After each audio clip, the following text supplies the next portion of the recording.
Bismillahirrahmanirrahim. Assalamualaikum warahmatullahi wabarakatuh.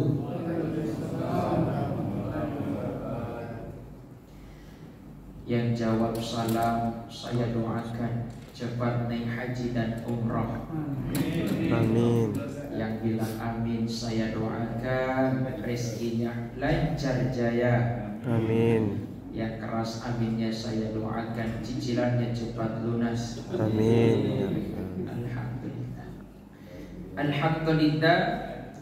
Alhamdulillahilladzi ja'ala at-taqwa khairan saat wa amarana an natazawwada bihi yaumin ma'ani la ilaha illallah lil muttaqin. Ashhadu an la ilaha illallah wahdahu la syarika lah wa ashhadu anna Muhammadan abduhu wa rasuluhu. Allahumma salli wa sallim wa karrim wa barik ala Muhammad wa ala alihi wa ashabihi ajma'in, amma ba'd. Jamaah salat subuh yang dimuliakan oleh Allah, alhamdulillah, puji syukur kita panjatkan kehadirat Allah atas segala rahmat hidayah karunia yang dicurahkan di pagi hari ini. Kemudian salawat serta salam semoga senantiasa tercurahkan pada junjungan kita Nabi Allah Muhammad sallallahu alaihi wasallam, Nabi yang menjadi contoh tauladan dalam kehidupan kita sehari-hari. Jamaah yang dimuliakan oleh Allah, bulan Ramadan merupakan bulan latihan.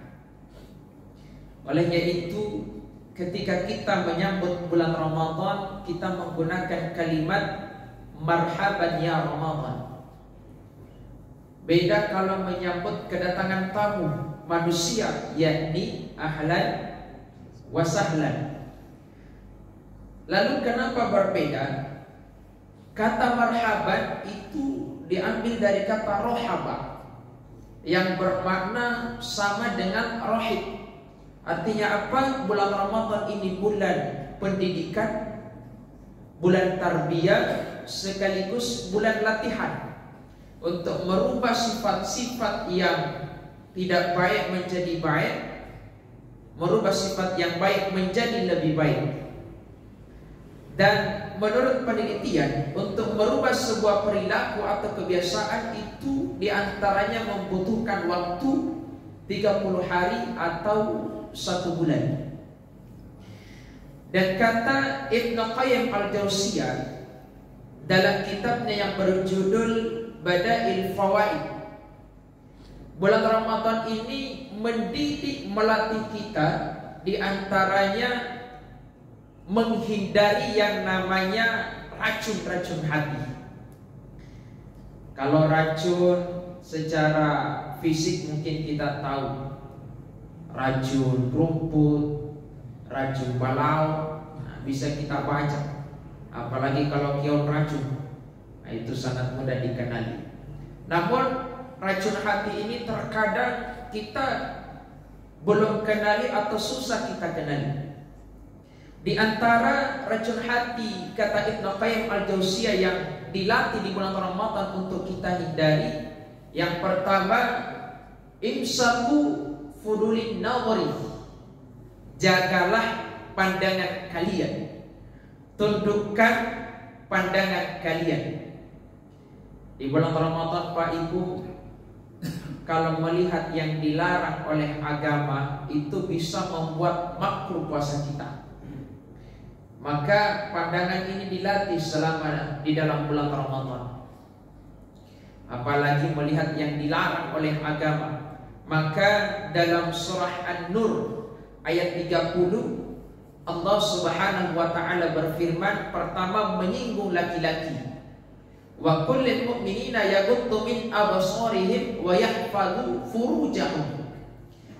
Katakanlah kepada laki-laki yang beriman untuk menundukkan pandangannya wa yahfadhu furujahum, dan menjaga kehormatan atau kemaluannya. Kata Allah di sini menggunakan kata yaghuddu min absarihim, basar.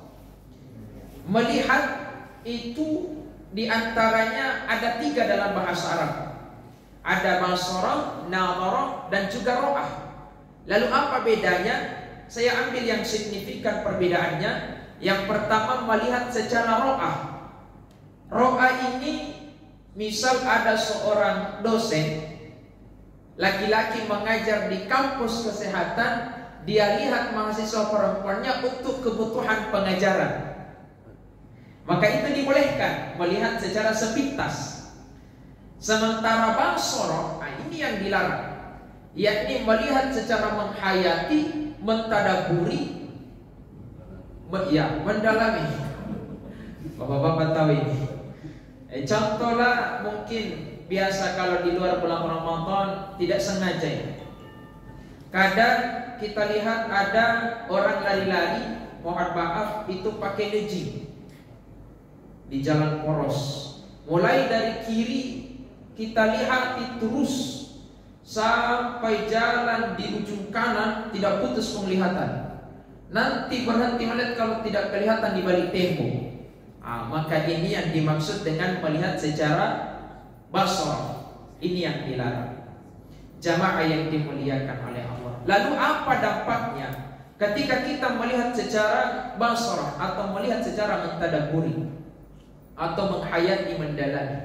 Ini sangat berbahaya jemaah sekalian. Selain menjadi racun hati, ternyata untuk anak-anak kita, utamanya kaum muda yang belum menikah, ada kisah dalam kitab At-Tasrif,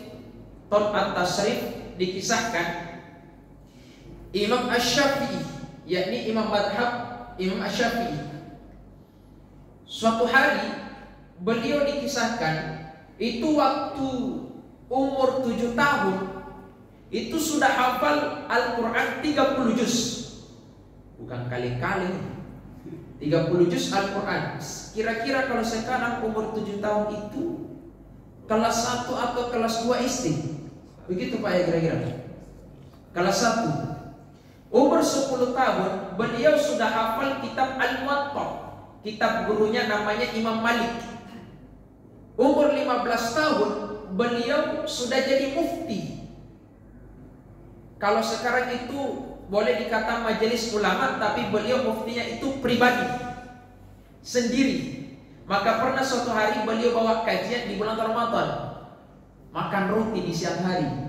Diprotes sama jamaah, diprotes sama jamaah. Wahai Syekh, kenapa anda makan roti nah orang lagi puasa? Kata beliau, mohon maaf Pak Ibu, saya ini belum balik, maka saya masih boleh makan. Saking cerdasnya beliau. Bahkan dikisahkan itu ketika menghafal Al-Quran itu mesti ditutup satu halaman itu, karena kalau tidak itu bisa terekam dengan gampangnya oleh Imam Asy-Syafi'i, saking cerdasnya. Namun ya kayak scan lah kira-kira.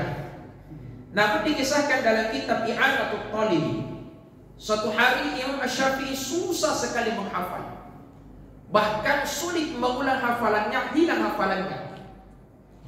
Maka beliau mengadu kepada gurunya, ya Waqi, hari ini saya kehilangan hafalan saya, susah sekali saya menghafal, susah sekali saya mengulang, hilang hafalan saya.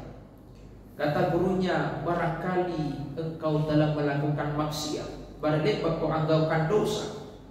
Kata Imam Asy-Syafi'i, tidak wahai guru. Kata gurunya, coba engkau ingat-ingat lagi. Ternyata setelah diingat-ingat, direnungi, Imam Asy-Syafi'i tadi tidak sengaja melihat perempuan gadis naik di kendaraan, kelihatan betisnya. Adek bitisnya dikacikan, hilang hafalannya. Apalagi kita bapak-bapak, tak balik-balik bacaan, karena yang dilihat bukan hanya betis, di atasnya lagi. Jamaah yang dimuliakan oleh Allah. Maka dalam surah An-Nur ini Allah menyinggung laki-laki. Kemudian dalam surah An-Nur ayat 31 Allah juga menyinggung perempuan. Wa kullil mu'minati yaghudduna min absarihinna wa yahfazna furujahunna wa la yubdina zinatahunna illa ma dhahara minha. Dan katakanlah kepada orang mukmin perempuan untuk menundukkan pandangannya, menjaga kehormatannya, wala yubtina, dan janganlah ia menampakkan auratnya, dan hendaklah dia menutupnya dengan kain, minimal menutupi sampai, dalam surah An-Nur ini menutupi dada. Namun dalam surah Al-Anbiya itu bihumurihim, yakni seperti kurungan sampai di bawah lutut. Maka makna di sini, ketika laki-laki disuruh menundukkan pandangan, perempuan disuruh menundukkan pandangan dan juga menutup auratnya. Kayak biasa kita ini laki-laki, Pak Bu, itu sudah berusaha setengah mati dulu untuk menundukkan pandangan. Tapi biasa lihat begitu, orang biasa mau pergi mengajar di kampus, sudah makin siap-siap baik-baik, sudah temi sholat duha, pas bawa mobil. Kalau bawa mobil kan harus standby di pandangan kiri kanan di depan, kalau tidak rawan di situ. Nah tiba-tiba saat jalan mobil ada anak gadis melambung, baru pakaiannya dibawa ke atas, yang di atas ke bawah. Napas tumi di depan, kan dari bawah pasti sama ki. Nih janji dosa ki, tidak dilihat ki. Bahaya itu bahaya.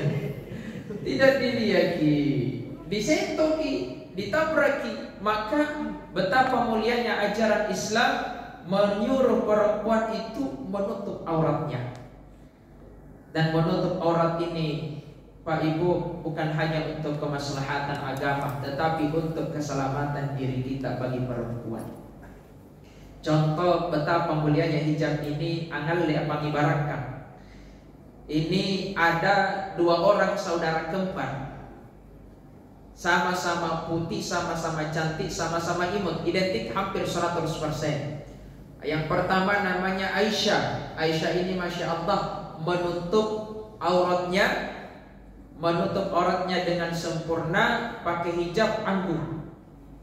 Sementara saudaranya ini tak balik 360 derajat. Yang di bawah kan naik, yang di atas kan turun, rambut pirang. Taruhlah namanya Manohara. Mohon maaf Ibu, yang namanya Manohara. Contoh ji. Ini dua-duanya jalan-jalan ke Pantai Losari di hari Jumat siang. Laki-laki semua pergi sholat Jumat. Tiba-tiba ada dai baso. Mohon maaf yang namanya dai baso. Ini baso sudah minum anggur, brandy, whisky, bir, Jennifer Chiu atau BK, Walokaci. Sudah minum, biasanya kalau sudah minum, dibengong, teler dia dan lupa diri dan paling suka mengganggu kalau ada kesempatan, apalagi kalau melihat perempuan. Ini baso akan berpapasan bersama dengan Aisyah dan Manohar, dan dia penaniban yang suka-suka sekali mengganggu. Pertanyaan saya Pak, kira-kira ketika mereka berpapasan, yang mana duluan diganggu oleh baso ini? Manohara atau Aisyah? Yang mana Pak? Manohara, karena fitrahnya manusia jemaah sekalian. Maka bulan Ramadan ini mendidik kita untuk menundukkan pandangan. Begitupun di luar bulan Ramadan. Jamaah yang dimuliakan oleh Allah. Kemudian yang kedua jamaah sekalian, kata Ibnu Qayyim Al-Jauziyah, Ramadan ini mendidik kita mengurangi yang namanya wal kalam, berbicara yang tidak penting, apatah lagi sesuatu hal yang buruk. Kata Rasulullah, "Falyaqul khairan aw liyasmut." Berkata baiklah atau lebih baik diam. Dan menurut penelitian Pak, laki-laki itu dalam sehari dia maksimal mengeluarkan kata 5.000 sampai 6.000 kata dalam sehari. Sementara perempuan itu 19.000 sampai 21.000. Ini tak liwat ini bapaknya.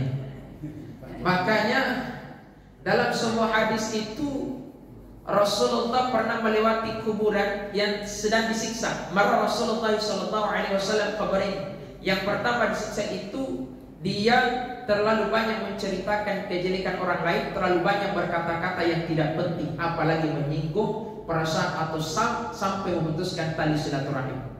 Biasa itu perempuan kalau di luar Ramadan ini biasa di siang hari, kalau raca-raca memang di depan rumah, nah raca-raca tuh di tetangga. Wih itu sana tempat Jamal Wih masa cicil lagi motor baru selesai musim cuci kan?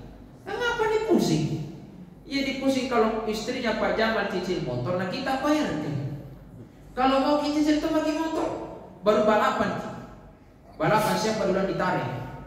Kira-kira itu kapan SMS kah? Susah melihat orang senang melihat orang susah. Maksud saya kalau istrinya Pak Jamal bisa beli motor baru, nah kita belum pakai helm baru. Jadi kalau mau ke mall tanya nih di kanan, bisa ikut di kanan, mau pergi juga di mall, tidak boleh di kiri. Kebetulan ini satu helm baru banyak polisi di depan. Bila tahu maki alhamdulillah sudah tahu beli helm baru. Enaknya kalau seperti itu. Jamaah yang dimuliakan oleh Allah. Tapi kalau ibu-ibu di mukhlisin di sini semua baik-baik. Alhamdulillah. Tentara hari ini kulihat ibu, masya Allah hijabnya sempurna, cantik-cantik warnanya. Mudah-mudahan sudah lunas. Amin. Jamaah yang dimuliakan oleh Allah. Kemudian tapi biasa tuh ada ibu-ibu baru-baru sudah dinasihati, sebentar pulang kibusi lagi. Baru siapa nabusi? Ustaz kan nabusa. Wih siapa tadi udah gitu ustaz kah? Capilah anak bawana. Masa baju merah, sarung merah, sorban merah tuh. Kayak apa minum botol berjalan. Kenapa usah saya kau cerita bodi? Masa tadi pada bahas saya semua nak kena. Baru saya terus nalihati. Kalau ada merasa kita betul itu kamu tolong.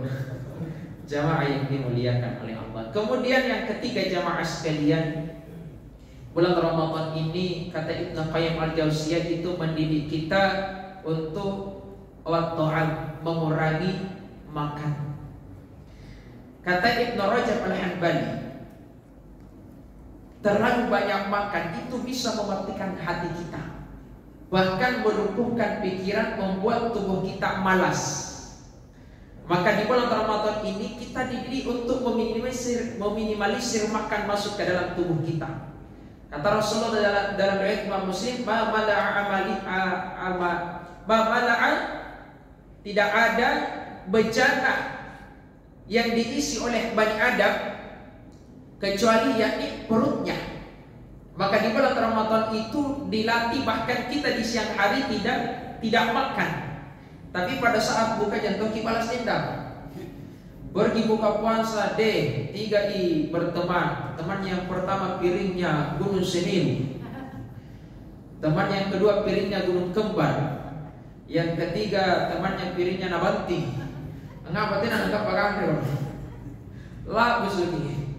Maka kata Rasulullah dalam lanjutan hadis tadi, fathuruthu li ta'amihi, fathuruthu li syarabihi, fathuruthu li nafasi. Maka sepertiga untuk makan, sepertiga untuk minum, dan sepertiga untuk bernafas. Tetapi bapak-bapak, ibu-ibu yang gemuk jantung kita tersinggung. Karena yang gemuk itu, mohon maaf, kebetulan kami mengajar di kampus kesehatan namanya Politeknik Kesehatan Muhammadiyah Makassar.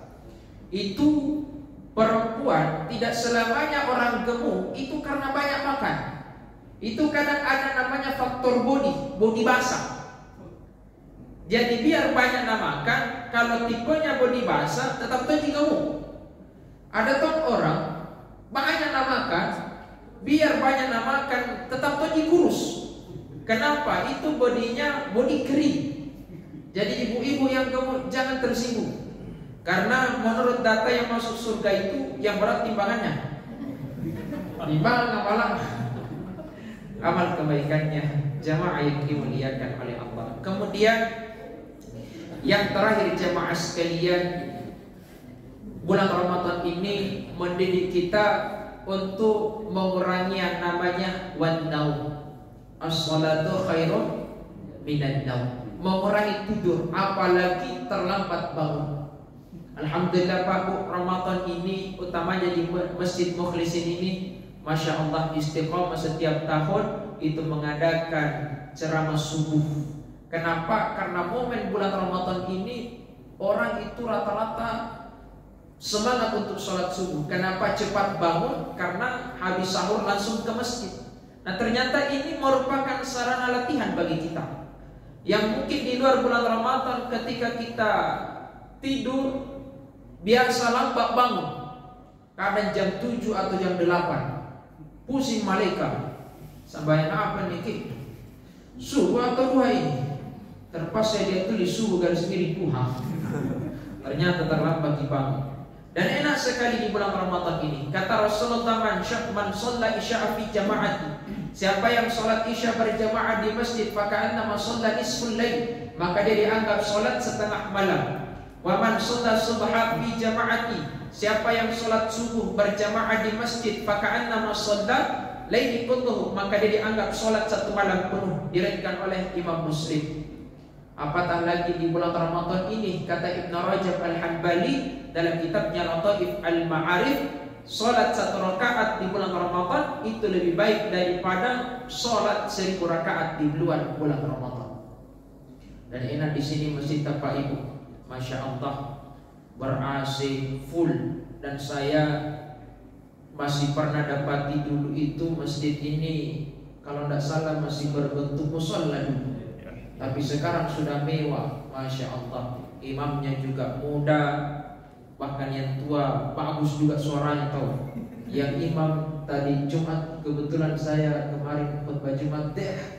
Orina sarana Pak Haji, yang mana Pak Haji? Tidak ada. Masya Allah. Muari tahu sarana Pak. Ustaz Kurdi. Oh, Ustaz Kurdi.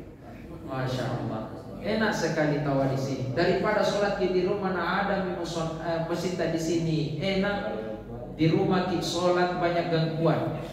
Gangguannya istri nonton televisi, ATP Juda Akbar Utara, dan dini inagin isipa. Baru isipa bikin video bikin bodoh-bodoh. Kenapa bikin bodoh-bodoh? Masa sepeda mengejar helikopter. Selain gangguan istri, ada juga gangguannya anak kalau di rumah. Mohon maaf kalau anak-anak di rumah itu sisa satu permainannya. Apa itu? Game online, mulai Free Fire, PUBG, Mobile Legends, COC, Skater. Untuk dapat big win, mega win, super. Dan mohon maaf Pak Bu, ternyata yang banyak main seperti itu, ternyata mohon maaf itu bapak-bapak sama anak muda. Tapi kalau di kompleks Unang sudah ada begitu. Insya Allah. Mohon maaf Pak Bu, kebetulan rektor kami itu Wakil Ketua Majelis Ulama Indonesia Sulawesi Selatan. Itu MUI telah mengeluarkan fatwa karena khawatir itu Sulawesi Selatan yang pertama kali mengeluarkan ini, MUI Sulsel, bahwa kalau main skater baru chipnya kita beli, baru kita putar, banyak dapat kakek merah bukan kakek biru, kapan cetia alias jackpot baru hasilnya kita jual di balukangi, maka jatuh hukum haram, judi, motor, dia di balukangi jangan jual, lebih baik dikasihkan. Adakah sedekah? Bercanda Pak Ibu, tidak ada namanya sedekah-sedekah seperti itu. Sekali judi tetaplah judi. Apalagi kalau sholat di rumah, besar suara televisi, istri, anak main game, cikicau, empire. Kita di tengah di kutubah. Berapa rakaat nih? 2 mini 3 nih. Sudah lantahiyah belum nih? Ternyata lebih 7 rakaat. Gara-gara apa? Sholat sendiri di rumah. Jamaah yang dimuliakan oleh Allah. Maka sebagai kesimpulan jamaah sekalian, bahwasanya bulan Ramadan ini setidaknya mendidik kita untuk menghindari racun hati, kata Ibnu Qayyim Al-Jauziyah. Yang pertama, Ramadan mendidik kita untuk menundukkan pandangan laki-laki dan perempuan harus senantiasa menjaga hijabnya. Yang kedua, yakni jangan terlalu banyak berbicara yang tidak penting. Kemudian yang ketiga, jangan terlalu banyak makan. Imam An-Nawawi mengatakan bahwa terlalu kenyang makan itu hukumnya makruh. Namun Imam Hanafi, imam mazhab pertama itu memfatwakan makan terlalu kenyang itu hukumnya haram. Kecuali dalam dua hal. Yang pertama, pada saat ada tamu datang di rumah, kita suguhi makan, maka adabnya itu kita jangan berhenti makan dulu sebelum tamu ini berhenti makan. Kenapa? Kebiasa kalau irinjai irinjan nopo siri-siri. Maka dianjurkan adabnya itu jangan berhenti makan ketika tamu belum berhenti makan. Yang kedua, boleh makan agak kenyang pada saat kita mau puasa atau dalam keadaan bersahur, mau puasa esok hari. Kemudian racun yang terakhir yang dilatih di bulan Ramadan untuk dihindari, yakni wanau, terlalu banyak tidur. Barangkali jamaah sekalian, ini 4 poin yang kami sampaikan pada subuh hari ini. Semoga bermanfaat bagi kita semua. Dan jika ada pertanyaan dan kami bisa jawab, insya Allah kami jawab di sini. Kalau tidak, kami bawa pulang, nanti dijawab lagi kalau betul. Saya persilahkan. Ya, di bawah aja.